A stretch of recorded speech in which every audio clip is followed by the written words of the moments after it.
Assalomu alaykum barchaga, YouTube kanalimizga xush kelibsiz. Demak, bugun biz ushbu videoda AP Calculus haqida gaplashamiz. Bilasiz, AP Calculus ikki qismdan tashkil topgan. Bu AP Calculus AB and AP Calculus BC. Aynan shu ikkita sertifikat haqida gaplashamiz. Demak, boshladik. Demak, AP Calculus bizga nima beradi? AP Calculus bu AQSh va bir qator xalqaro maktablarda kurs sifatida, ya'ni darslik sifatida o'tiladi va bu oliy ta'lim darajasidagi mavzular o'tiladi. Ya'ni differensial va qanday integrallar, yoki limitlar davomida ko'ramiz mavzularini ham. Bu o'sha universitetga topshirgan paytimizda bizga kredit beradi. Ya'ni birinchi kursda o'qishimiz kerak bo'lgan fanni, kalkulus degan fanni o'qimaymiz. Yoki APBC oladigan bo'lsak, ikkinchi turdagi yuqori turadigan sertifikat, demak birinchi ikkinchi kursda o'qigan paytimizda biz umuman kalkulus degan mavzuni o'qimaymiz. Va bu imtihondan yuqori ball olib, universitetga biz hujjat topshiradigan bo'lsak, 4 yoki 5 olib topshiradigan bo'lsak, bizga yuqori scholarshiplar taqdim etilishi mumkin. Ya'ni yutish imkoniyatimizni oshirib beradi. Demak, bu xuddi shunday sertifikat ekan. Va bildik, bu boya aytib o'tdim, ikkita qismdan iborat: Calculus BC, Calculus AB. Calculus AB biroz osonroq hisoblanadi va o'zi nomidan bilinib turibdi. Bu yerda kelishi ham birinchi AB, keyin BC keladi. Calculus 1 degan mavzular to'plami bu o'sha universitetda o'qiydigan kalkulusimizni birinchisi. Bu BC esa Calculus 1 va Calculus 2 mavzular ko'lami bilan farq qiladi. AB bilan BC bir xil mavzu o'tib kelinadi va biroz mavzular qo'shiladi BC o'qilayotgan payt. Deylik, siz birdaniga ikkita BC ga tayyorlanyapsiz misol uchun, yoki AB ga tayyorlanayotgan paytingizda Calculus BC uchun bo'ladigan kursga yozilasiz va o'qituvchi sizga eslatadi. Mana bugungi o'tiladigan mavzuyimiz oxirgi 3 ta mavzu bo'ladi. Bugungi o'tiladigan mavzuyimiz faqat BC'chilar uchun tegishli, o'shanisi darsga kirmaysiz va keyinchalik siz mock yechgan paytingiz aynan BC ga mos yoki AB ga mos mocklarni yechib tayyorgarlik ko'rishingiz mumkin. Ya'ni tayyorgarlikni parallel birdaniga olib borsa bo'ladigan vaziyatda. Va AB Calculus bu imtihon formati qanaqa desak, O'zbekistonning imtihon formatiga juda o'xshaydi. O'sha multi-level emas, milliy sertifikatni ga o'xshab ketadi. To'g'ri, qanaqadir bir-biriga o'xshaydigan joylari juda ko'p. E'tibor qiladigan bo'lsak, demak, section 1 bo'ladi. Birinchi sectionda ikkita part bo'ladi, part A and part B bo'ladi. Part A da 30 ta savol beriladi va 60 daqiqa beriladi. Va part B ga o'tgandan keyin u yerga 15 ta savol va 45 minut beriladi. E'tibor beriladigan joyi grafik kalkulyator orqali yechiladi. Ayrim integrallarni integrallash imkoniyati bo'lmaydi. Ya'ni hech qanaqa texnik qo'lga hisoblab integralini topib bo'lmaydi va natijada bizda o'sha payt qo'limizda grafik kalkulyator bo'lishi shart bo'ladi. O'zimiz sotib olib, o'zimiz uchun imtihonga olib kirgan bo'lishimiz kerak va grafik kalkulyatordan tayyor yozamiz va natijani yozib ketaveramiz. Natija to'g'ri kelsa bo'ldi. Ya'ni hisoblashda adashmagan bo'lsak bo'ldi. Demak, ana shunday joyi ham bor. Va keyin section 2 ga o'tganimizdan keyin bu biroz qiyin, free response, ya'ni ochiq yozib javob topishimiz kerak bo'lgan masalalar. Asosiy imtihonga tayyorgarlik ko'rayotgan paytimizda 50% bu yoqqa shug'ullansak, 50% bu yoqqa, ya'ni yarim kuchimizni birinchi section 1 ga, yarim kuchimizni, qolgan yarim kuchimizni section 2 ga tashlaymiz. Sabab 50 ga 50. U ham imtihonni 50% ballini bersa, bu ham 50% ballini beradi. Davomida ko'ramiz hozir nimani. Va e'tibor qiladigan bo'lsak, ikkita masala berilyapti. Part A sida 30 daqiqa grafik kalkulyatordan foydalanish mumkin. mumkin emas, shart aslida. Kalkulyatorimiz bo'lmasa savollarning javobini topa olmaymiz. Ayrim savollarning javobi ilojsiz bo'ladi. Chunki uni qanaqadir kalkulyator o'zi algoritmlari bilan hisoblab bermasa, biz uni hisoblay olmaymiz. Part B. 4 ta masala xuddi shunday free response question, ya'ni savollarning javobini yoziladigan va bu savollar moslashtirilgan bo'ladi kalkulyatorsiz ishlashga. Kalkulyator ishlatmaymiz o'sha payt. Ya'ni kim imtihondan bitta kiramiz, tanaffus chiqamiz, kalkulyatorni topshiramiz, shunaqa bo'linib bo'ladi imtihon. Va keyin o'sha imtihonni nimasi, weight, ya'ni kim kuchi deymizmi, o'zbekchasiga topa olmayman, o'zbekchasiga weight deylik. O'sha multiple choice, ya'ni section 1 da maksimal 54 ball olishimiz mumkin, butun imtihondan yig'ishimiz mumkin bo'lgan ballni 50%.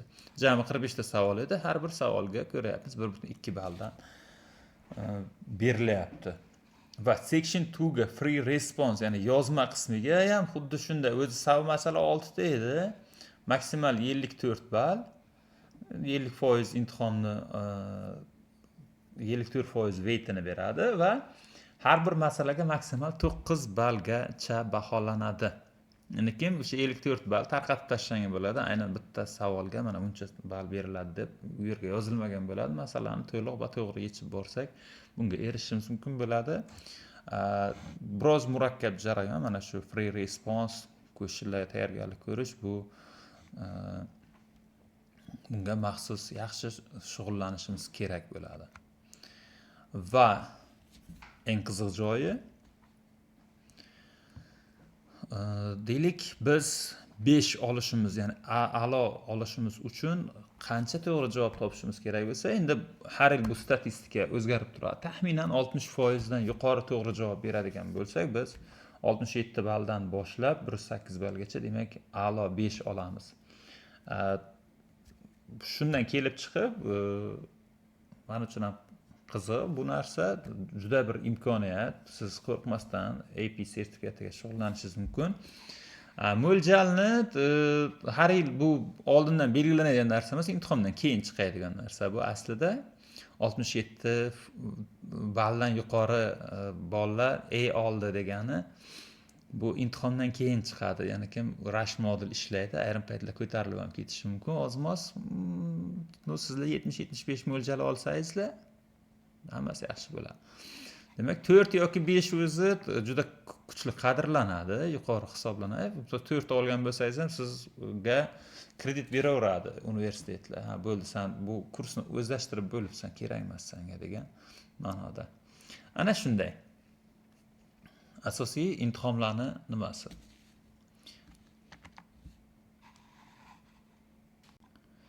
Demak, davom etamiz.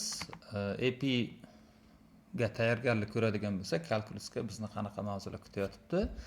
Mana birinchi, masalan, unit 1, unit 2 qilib berilgan. Asosiy mavzularni yaxshilab e'tibor qiladigan bo'lsak, differentiation tushyapti.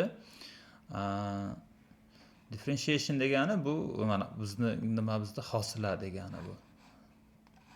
Hosila degani funksiya hosilasi. Yani ko'pchilik eshitgandir. Agar 10-sinf bo'lsangiz, har balki eshitmagan bo'lishingiz mumkin. Funksiyaning hosilasi. Ya'ni kim asosiy mavzular ko'lami shu. Ya'ni kim biza matematikani qanchalik hayotga tatbiq qila olishligimiz. Ya'ni kim bu xalqaro sertifikatlarda shunaqa narsa bu. To'g'ridan to'g'ri hayotiy misollar bilan ishlaydi ko'pincha. Limitlar misol uchun ishlamasligi mumkin. Differentiationlar bu qanaqadir hayotiy masalalarni oldin yechib bergan, yo bo'lmasa hozir qaysi tur masalalar aynan differentiation mavzulari bo'yicha hayotiy masalalarni yechimlarini kutyapti. Bu yerda mavzularni ko'rib olishlaringiz mumkin. Mana bir o'tkazaman men. 10 ta unitdan tashkil topgan ekan va imtihondagi ulushi deydigan bo'lsak, o'sha 4-7 mana 6-9 qaysidir mavzular, masalan, mana 17 integration ekanda hosilaning ana shu mavzular misol uchun ko'p. Ya'ni kim o'sha free response ga keladigan nimalar. Savollar shu yerdan ko'proq kelgan integrationdan. Xo'p, ana bu yerda o'sha jerni qilib yozilyapti, qoraroq bold ko'rinishda yozilgan ikkita mavzu bu calculus BC larning mavzulari. Lekin unit 8 gacha bo'lgan mavzular bu o'sha AB da qolib ketadi. undan bu yog'i BCga ham aralashadi. Lekin AB bilan BCni taqqoslagan paytda ABda savollar nisbatan osonroq tushadi. BCda ozroq qiyin tushadi. Agar siz BC uchun ham tayyorgarlik ko'rib, borib ABga hujjat topshirsangiz ham bo'laveradi. Nisbatan osonroq tushadi. Lekin baribir qaysi qiyin bo'lsa o'sha qadrli bo'ladi. Buni menimcha hamma tushunadi o'zi. Demak, AP kalkulus haqida ancha ma'lumotga ega bo'ldingiz. O'sha mavzulari haqida, o'sha ballar berilishi haqida videoni qaytarib ko'rib, yana ham ko'proq ma'lumotlarni eslab qolishga harakat qilishingiz mumkin. Demak, o'sha AP kalkulusni umuman olganda biz hozir rejalashtiryapmiz 3 oy ichida mavzularni onlayn tarzda o'qib chiqish mumkinligini. Deylik, 3 oy degan bilan 3 oydan balki biron hafta o'tib ketsa, shu 3 oy kursning ichiga ketadi. Kurslarimizni ochilish sanasini biz 15-sentyabrda belgilayapmiz va 15 o'shangacha men hozir bu videoning ostiga Google Doc, Google forma qo'yaman. Google formada siz kirib, registratsiya qilib, o'z ma'lumotlaringizni qoldirsangiz, o'zimiz sizga qo'ng'iroq qilib, o'sha qanchalik qiziqayapsiz yo'sa kurslarni boshlash niyatida bo'lsangiz, biz sizga o'sha kursga qo'shilishingiz uchun yordam beramiz. Albatta videoga like va kanalimizga podpiska bosish yodingizdan chiqmasin. Qanaydir qiziqtirgan savollaringizni kommentga yozib qoldirsangiz, albatta savollaringizga javob qaytarishga harakat qilamiz.